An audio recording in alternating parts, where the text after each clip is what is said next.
So changing careers, changing priorities, think outside the box. That's our basic message today. So thank you everyone for being here and welcome to TC Global's panel discussion on this wonderful topic. I'm Bindu Chopra, and joining me is actually a very distinguished panel, yes, but also a very young panel, I might add, which is great excitement as far as I'm concerned. We'll start with Nikita, who's a very young founder and influencer, and she runs her own startup, and we're going to have a little chat with her because she's done lots of other things as well, and this is what she's doing now. But she will. Um, she's bringing in sustainable business. I'll let her tell you when we get to her. We have Jan, who is with the University of Leeds, and we've managed to get him from the Career Center. He's the International Employer Engagement Manager, which means basically he deals with a lot of employers, and I'm sure he can give us that perspective. Sagar, again, I've known for a number of years. He's the recruitment. Wait, just a minute. He's the principal advisor for strategic initiatives in India from the University of Queensland, one of the group of 8 in Australia. Thank you very much, all of you, for being here. And we thought of this topic because of the pandemic, and actually even before the pandemic, of what is really going on. So we have the world of work has become a very, very different place than where it was 20 years ago, maybe 10 years. Let me say 5 years ago. It's completely changed. So how we maneuver it, the way we find our career paths, we're on the cusp of radical change. And as the increasing incoming generation, you guys bring a great deal of fresh perspective and approach. You know, in the old days, longevity in the job was wonderful. Somebody worked in a job for 20 years, and that was great. But today, you know, every 3-4 years you change. So that was one of our topics, that priorities have changed. So what we'd like to discuss today, and we try and take it in that direction, is what will your career path look like? What should it look like? Why should you and how can you navigate multiple industries and roles without barriers, but with capability and confidence? That's the crucial one. So because higher education has been so, can I say, I can't say badly, but has been impacted, quite a lot. It confronts a disruption like never before. So that's the kind of thing we'd like to talk about today. So can I start with you, Jan, right now? So, the one I talked about, this long stream careers being replaced by short, very short bursts and diverse careers. Are you seeing this trend both as employers and with students that you deal with? Yes, we do indeed. And thank you so much for the lovely introduction, and a pleasure to be on this lovely panel. I'm connecting from University of Leeds. Well, actually from my flat, you can see behind me. It's 11 o'clock in the UK and it's very cold outside. So wherever you are, I hope it's much warmer than it is here. It is. But just to answer your question, you are so correct, Bindu. I mean, long are the days where somebody would be working for one company or in one job for their lifetime, and at the end they will get a golden watch or a first-class tickets for a holiday. Now what we are seeing is students are constantly changing their career and their ideas, and it's really because we live in a world that disruption is very high on the agenda, career change is very high on the agenda, and what we can actually see with many of the employers in the UK as well as overseas, in India, outside of India, is that employers don't really care what degree students have in. It's crazy. Imagine students are coming to university, they study a particular degree, and they go and work for an employer and they say, look, I don't really care what degree you have. What I care for is that you have the right drive, passion, the right qualities like being able to work in a team, being able to be creative, adaptable, and by developing these qualities and showcasing them using a range of examples, including coming to study at university, being able to be involved in a range of clubs and societies, being able to be confident and be a confident presenter, speaker, By having examples like this, students will be able to showcase this to the employers. So we can definitely see the trend where many of the employers are on the hunt for talented students. And yes, they are coming to University of Leeds and other university graduates as well, final year students. But we are constantly telling the students, look, don't really worry. Don't be in this mindset that if you study marketing, engineering, that your only route is working in marketing or engineering. You have a whole range of careers, and we constantly encourage students to network themselves in a different group and discover what is out there. And if they have the right qualities, the right skills, the right competencies, they are going to get a job with anybody. And even they will have skills to start a job just like Nikita did, or do a PhD. Yeah. Wonderful things. Yeah, in fact, that brings me to Nikita. You know, you are a live example of what Jan is talking about and what we've been saying for a while. You studied something else, maths and economics. Right. Wonderful, wonderful, in a different country altogether. And you're doing different things now. How did that come about? So basically, if we talk about like economics and math as the basic quality in terms of the subject and everything that it entails, it basically enhances your analytical and logical thinking in a way, right? So I think I talked about this earlier as well, that when you study a specific subject, I don't think it's the subject matter that you're taking forward. It's the way that your brain has changed while studying that's kind of like moving forward with you.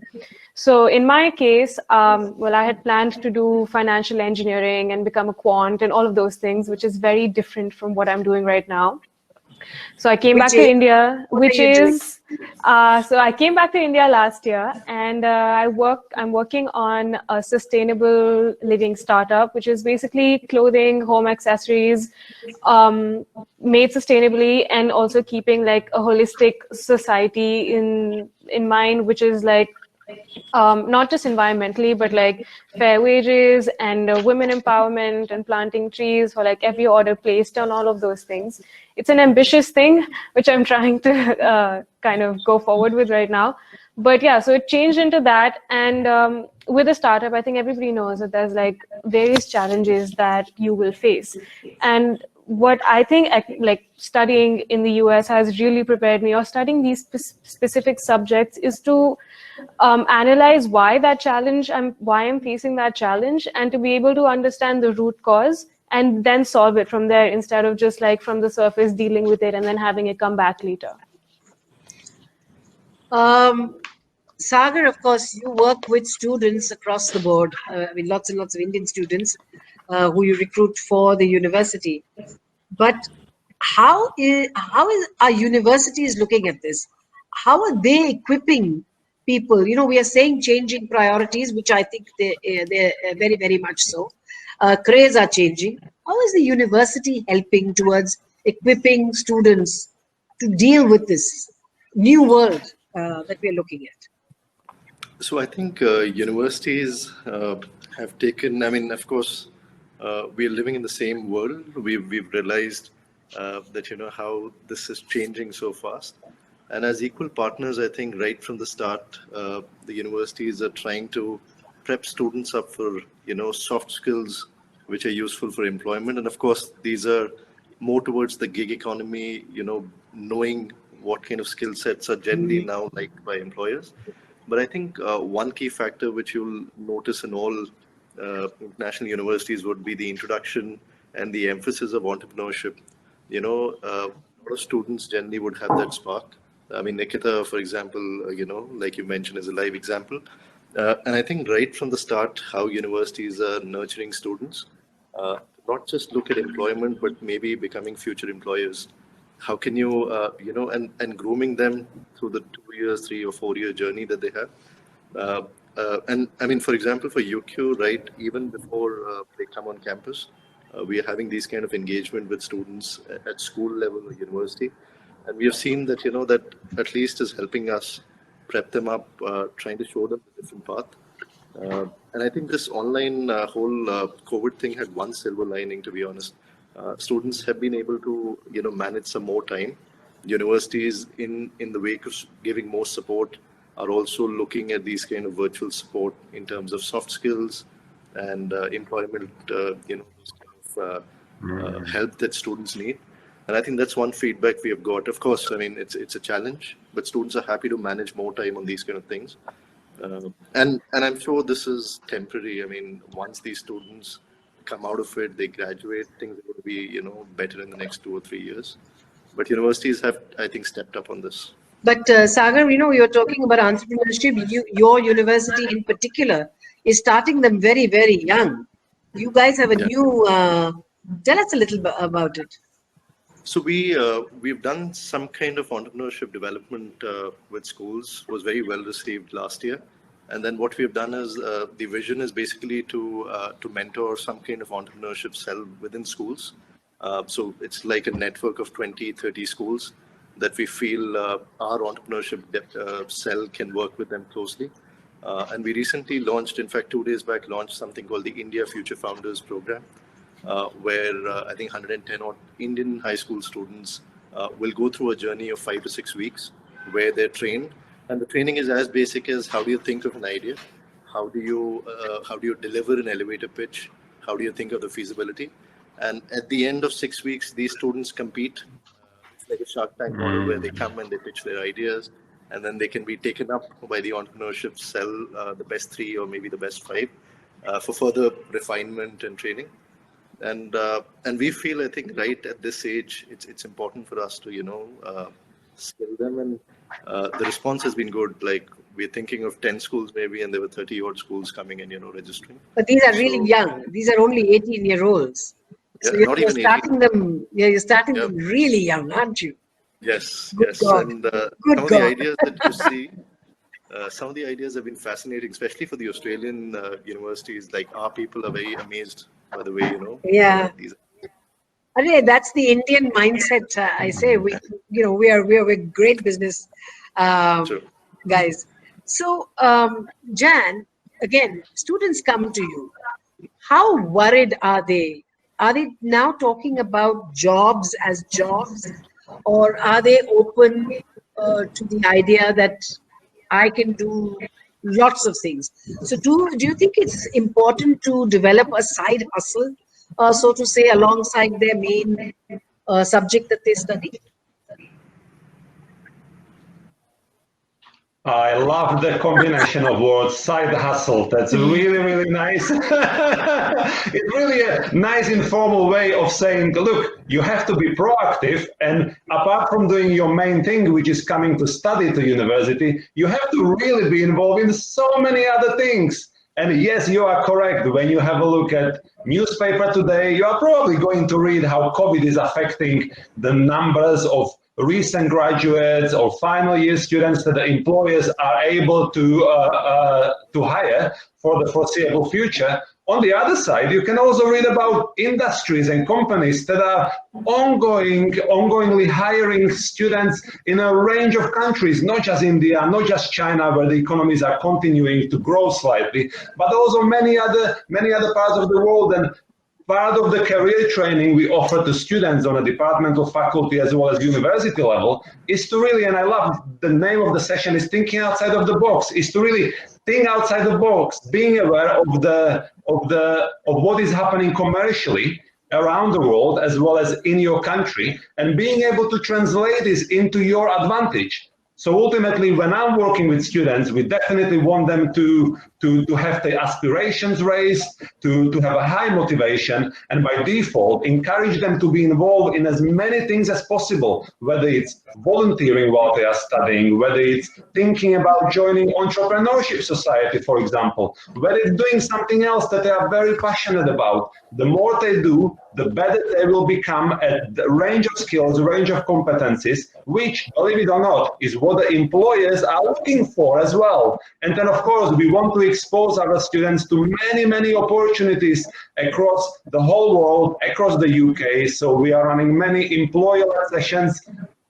November has been very exhausting for me because every morning I had to get up at 7, and we have lots of sessions with employers from China, Asia Pacific, India, where we are getting the employees to talk to students about what they are looking for and how to create a wow factor CV to be able to get a job in that particular company or really any company they want.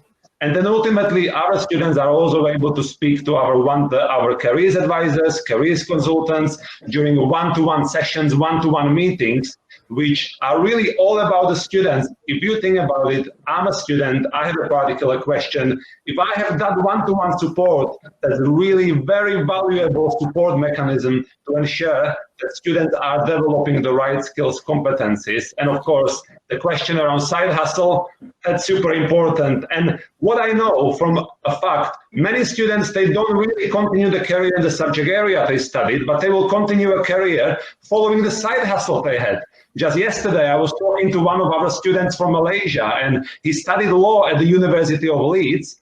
After finishing a law degree, he's becoming what they call a placemaker. He's in Malaysia, he's working with the government, he's changing the places and creating a buzz, he's curating TEDx events, and this is really great. So I don't want to see students coming to university, studying one particular subject and sticking with it for the rest of their lives. It's a very beautiful thing to be able to think as wide as possible and think out Well, of the rest box. of their lives at 20, we're hoping they have very long lives. So I don't think anybody's going to stick, what I studied and what I'm doing today are, even at my age, are completely different. Nikita, when did you realize that, you wanted to become an entrepreneur? When did you realize that, well, maths and economics was super great, but you wanted to do something on your own? I think this was when I was looking for jobs. So when I was searching for jobs after graduation, my brother and I, we also developed a dating app, and that was just a project that we tried. It didn't work. But no, 1.4 billion people. Yeah, but there's so many. Those are so many dating apps that already exist. It was hard to compete with Tinder and all. So during that process, I realized how much I liked the whole product management position, in which what attracted me the most was kind of analyzing the product, thinking what can change in it, what can be done better to attract a certain kind of customer base, to reach to a certain kind of audience, how to market it in that way, and how to kind of just really add a personality to that specific product. And since I was looking for jobs, there was a variety of different products, but this is one thing that stuck out about all of them. So this is when I started thinking that, okay, if I have a product that I'm passionate about, I will be very invested in just bringing it forward to the people and presenting it in a certain way. So I think that was the first entrepreneurial sort of encounter that I had with my own thoughts. And after that, it just kind of like the way things moved, I guess. I just wanted to do something related to environment, and I read about like fashion waste and fabric waste, and then I'm like, why not put two and two together and just do this full time? So that's kind of how that journey went. But and like I said, sorry, what? Sorry, carry on. No, like you guys were talking about side hustles. I think side hustles are also they are inspired by interest. So now at least what I'd noticed when I was in college with my friends and everyone, the whole idea of getting a higher education or going to college to secure a certain job is almost like it's become old school a little bit. Now people go to college to explore their interest and to excel in that interest level. So the side hustle is also an extended interest. Now, it's not like your parents are expecting you to do engineering just because you want to eventually, settle in that job, like we talked about before. So it's all about, being great at what you enjoy. So you talked about your parents. So they were supportive of, you're trying out these ideas. They didn't hassle you to say, no, get a job. You're studying economics. I think... So I've changed majors quite a bit. I was a very indecisive child when I was in school. I started off with chemical engineering, and then I thought, okay, this is not for me. I don't like chemistry. Let's do computer science. And then I was like, I don't like doing this, but I like math. So then econ and math it was. And after that, I think they just gave up. They were like, yeah, you're going to do what you want to do, so we'll just be supportive. Oh, that's really nice. It's a wonderful way of going about it. But what we're trying to say out here is that even somebody young, like Nikita, if you have support and in a global ed journey that the kids are taking today, unfortunately, I think we can do it in India as well. The restriction here is that we're just too many people. So if everybody starts changing their majors halfway, I think our universities and colleges will go absolutely bananas. So that's Right, why right. there's less chances of it happening out here. I mean, we have fabulous engineering colleges, but that's the way it is. So, Sagar, what are kids looking for today when they talk to you? What is the one thing that they're worried about? I mean, even when they want to change careers, are they asking you what job? There's sometimes when we talk to students, they want to know what pays me the most. Do you get questions like that as well? So jobs are not, I mean, careers are not built on that, are they? No, see, I think what we are getting, of course, the quality of students these days, they're very well informed. They would know so much and they would have, really researched everything before they come to universities. I think what is happening is they're also conscious of the fact, as how we are, that some of the careers they may get into may not even exist as of now. Somebody getting into an engineering course now would have 4 years to graduate and look for options. It's more about the kind of skills they can get. I think a lot of students understand, the upcoming buzzwords like innovation and, creativity and Yes. data science. Mm. And I think what is happening is what we are seeing as a university as a trend is that students are looking for these programs which are a mix where you get a multidisciplinary approach so that, they can learn all aspects together. I think gone are those days where, like Nikita mentioned, they're going in and the final aspiration is to just look for a job related to what they're studying. So we have a lot of students asking for, like, there's a new program for computer science management, which never existed, at least at UQ. And we are talking about how students with that background can help in the management side of it. There's something which is the most upcoming, something about pharmaceutical industry practice. These are people who take the drug from the companies for commercial use.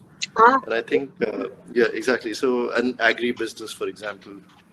And I think more and more requests are for these kind of hybrid programs, what we have seen.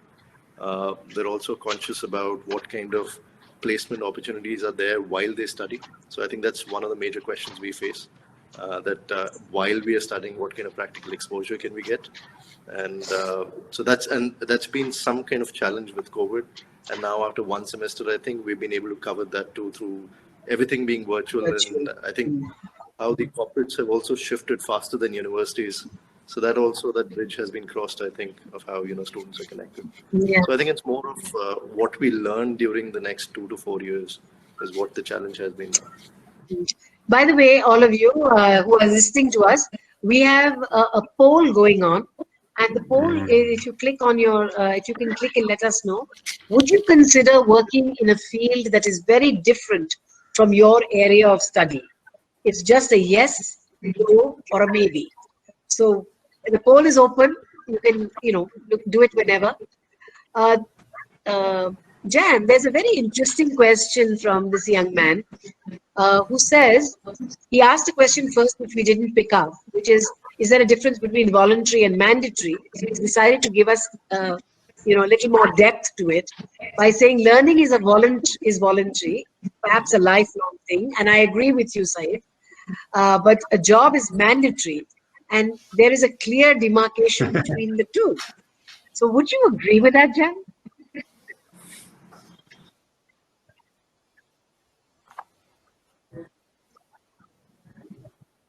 So let's think about the university context. And Said, thank you so much for the question. I think you are going to get an award for asking the first question during this session. So well done, Said. So if you think about university,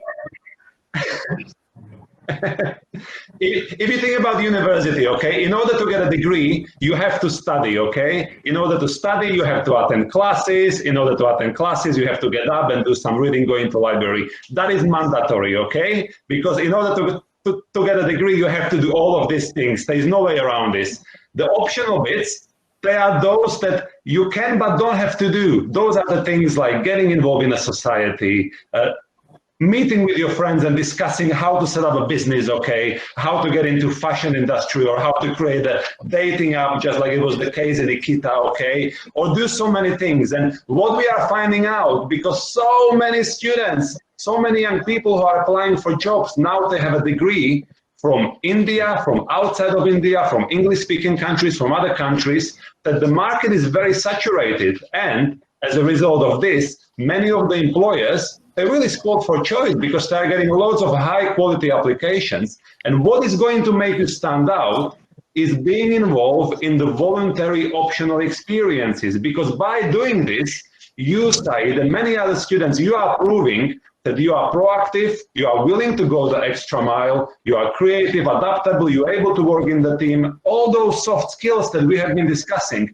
you'll be able to showcase that you have them, and the employer will be crazy not to hire you because you are sending the right message. You are showing, look, I can do the stuff that is mandatory, but I can also do so many other things. And by showing this, you have initiative, you are thinking outside of the box. So please, please, please, doesn't matter what you decide to study or do, always look for the extra things, extra experiences. And what I want to say, I like watching movies. I mean, who doesn't? And there is this lovely comedy called Yes Man. It's with Jim Carrey, very famous American comedian, okay? And Jim Carrey is leading a very boring life in the movie. He says no to everything that his friends come to him. He says no to going out to a party. He says no to a holiday. And then he comes across this guru, okay? And this guru says a simple thing. He tells him, look, Jim Carrey, or whatever the name of his character was, you have to start saying yes to opportunities that life throws at you. And in the movie, there is a big shift, and Jim Carrey says yes to learning Korean. He says yes to going jogging at 4 o'clock in the morning. And as a result of this, his life changes qualitatively and dramatically. He finds a girlfriend, he helps somebody who doesn't speak English but speak Korean, and so many other things. So please say yes to the amazing, beautiful opportunities that life offers you at the university before and after. I'm still very curious. You know, this starting on your own, doing a startup, it's a risky business. Right. So what kind of skills do you think somebody needs to take the plunge? I mean, is there a fear, or you have to be fearless, or you have to have very high risk-taking abilities, or what is it as a young person? So, okay, I'll talk about it in two parts. One is what helped me get through this, and the other is like the risk part. So being college in Chicago and interacting with so many different kinds of people who have done everything. They have gone to college at the age of 45, like they're starting an undergraduate degree, or a 16-year-old who's accelerated through everything in life and is in college in the same class as me. There's just every kind of person who you can meet and talk to and get a perspective on. So that just kind of made me think that, okay, if I want to do something, it is possible. Like there's no like stopping that. And I don't know, you just basically have to go for it. And that's kind of how I perceived college as. It was just getting me prepared for all the opportunities that I could say yes to. Saying yes is a good thing, right? And so that was the first part, like what kind of, pushed me towards it. And then obviously there's a lot of risk involved, whether that's saying no to a job that you might be already getting, a steady income flow, and all of those things. Those are risks that you need to, it's a trade-off, honestly. If you want to take forward, if you have confidence in what you're doing, you want to take it forward, there is going to be a trade-off that at some point you have to agree to. You can't just keep all your options open. That way you're focusing on none. That's how I approached it as. So I was considering jobs as well, but the startup, when you were starting something new, there's no like a demarcated sheet that a to-do list that this is all what you should do. The more time you give to it, the less it seems. You just need to keep at it, and you can't do a job with that. So that's the risk that you should be willing to take, I'd say. But like, it's a preference, and it depends on situations, I guess, personal situations as well. All right, so we've got about 10 minutes. So let's see. We have questions that have come up. A lot of them, a number of them I can see are about, the fact that, between that mandatory and voluntary thing, that, sometimes you have to take a job because you need to have a roof over your head and food on the table. So we can pick that up. But, okay. Joyce says, in today's day, is there as much stigma attached as it used to be years ago? And is it now applauded instead? I think she's talking about the fact that, being in one job, or the stigma of changing jobs, over and over again. So, anybody, Sagar, would you want to take that? See, I'll take it up from my personal angle. For example, it totally depends on how an individual would like to view. For myself, a job is basically a challenge. You get into something, and that's something that you have to prove that you're able to progress well with, or prove it to be as a successful project. And any time in the job when there are challenges, I think that's a motivation to keep working on it. And that's how at least I view. I mean, I've shifted my job a couple of times, and very stable, comfortable jobs, I would say, with all the responsibilities like one of the questions had, a family and other things. But then once you lose the sheen in a job, once you get into that comfort zone, I think you need that wake-up call. And that's where the shift should come in, I think, naturally. And I think with this generation, all of us, we do get that more than often. And that's where I think that leadership comes in, and everything, drives you to excel. And once you've reached a stage, I think that's a time, there's no stigma to it. It's more of your personal and professional satisfaction. Yeah, but people are, if they're older, then they do look. Otherwise, I have to say, Joyce, I've been here 20 years, and you can be saying she must be really useless. She can't find another job, and that's why she's still there. So there are two ways of looking at it. As long as, when I've once in between said that enough, I'm going to now retire, I was told, you carry on as long as you're enjoying it. The day you stop enjoying it, you retire. So as you can see, I'm still here. But I think, so I think your sector is dynamic too. So for example, my last job, I was there for 8 years. I never imagined I'd be there for 8 years. But I think every 2 years or 1 year, there was a new challenge, new project. It gave us a new direction. And now we've got so yeah, yeah. Now all right. We've got one which says, could graduating from a technical field like engineering and moving on to a creative field like copywriting, advertising, and gaining a good work experience affect my plans to get later education in the creative field itself? Arshil, if I understand you correctly, you're saying that can you go in and study creative? Well, the simple answer to that is yes, because you would have been in the relevant field, never mind your technical skills. So that's how to ask a direct question, or it's just I need to listen to them.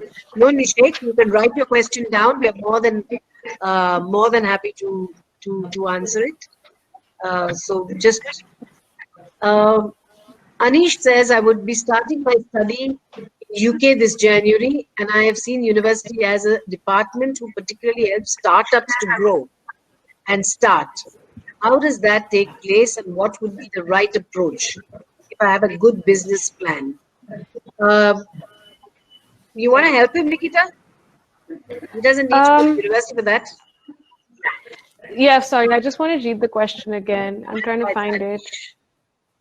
So basically, you're asking if you can utilize your university's resources in advancing your business, right? Yeah. So I don't have a lot of experience with UK universities and how they're structured, but in the US, There are various clubs. There's got to be a club in your university as well that's all about entrepreneurship, or more kind of specific towards the field of your business, whether that's tech related or something else in like advertisement or whatever.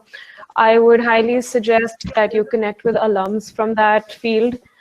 That's kind of what I did. And you schedule a meeting with them. They'll give you insight into the field because most likely they've been in it for a while, so they know the challenges you might face.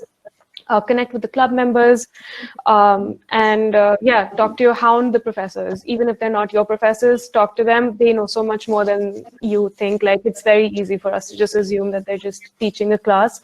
But one of my professors, he was on the Rockefeller Scholarship. He had 2 of his own companies, and he really, really helped me understand the world of business and entrepreneurship. So yeah, just don't your university is filled with resources, and it's not like one specific place. Just go everywhere and anywhere and you'll find help. You know, just to add to that, we had a wonderful masterclass just before us on entrepreneurship.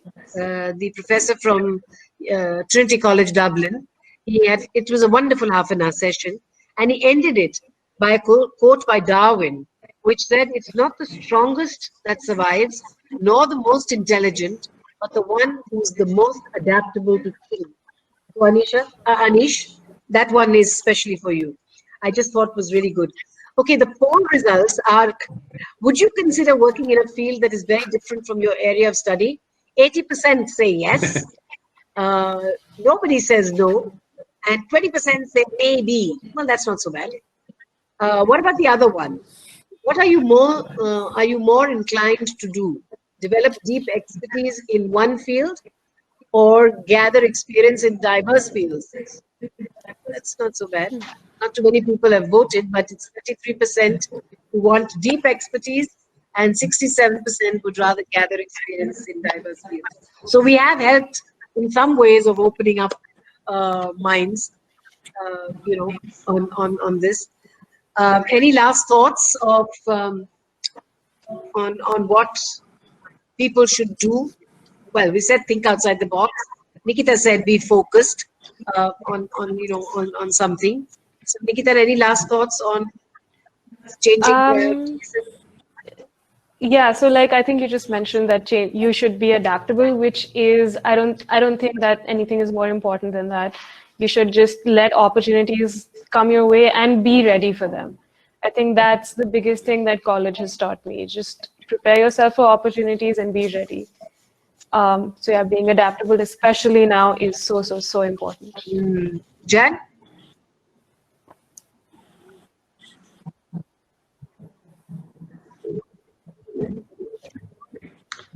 Ooh, I would say 2 things. Don't be afraid and aim high. If you look at all of the successful entrepreneurs, whether they are based in India, outside of India, successful people, presidents, prime ministers, ultimately they were in the same shoes as you are now. They were starting somewhere from scratch. They didn't know what to do. They were still learning. And by continuing to be proactive, continuing to be driven, they were progressing small steps, bit by bit, to where they are now. So please don't be afraid to reach high, and really the sky is the limit. Do amazing things. I'm meeting our successful alumni every single day, and they have gone to do amazing things, and they always share very common qualities. They are driven, they are passionate, and because of that they become very successful. Being agile, especially in this environment, and also not losing hope. I think all what we're seeing is very temporary. This will pass. All of us, are in the same boat. And it's, I think, the hardest thing to see when young students who are still in their 18 or, early 20s, thinking that, things have really shut up and nothing's going to open up or get back to normal. I think it's all temporary. This too shall pass. So just be agile and be positive about how things are going to shape up. Well, and Nishek, your question for scholarships, if you go to the expo and you go to the help desk, somebody will help you with that, okay? You've come into one of the sessions, but if you go to the help desk at the expo, they will help you, all right? And my last thoughts on this are actually quite simple. I look at it from a point of view of the students, and I always feel that it was said to me by a recruiter who said one of the questions we ask these days is that what did you do in 2020? Did you lay back and play dead, or did you go out there and upskill yourself? So I think, thank you very much, Nikita, Jan, and Sagar, for a delightful, insightful conversation. I hope you had fun. And for all of you listening in, if there are still any questions, do ask us, and we'll be more than happy to get back to you. Thank you very much. I think we've been back on time. Prompt, as it were. Thank you. Thank you. Bye-bye. All right.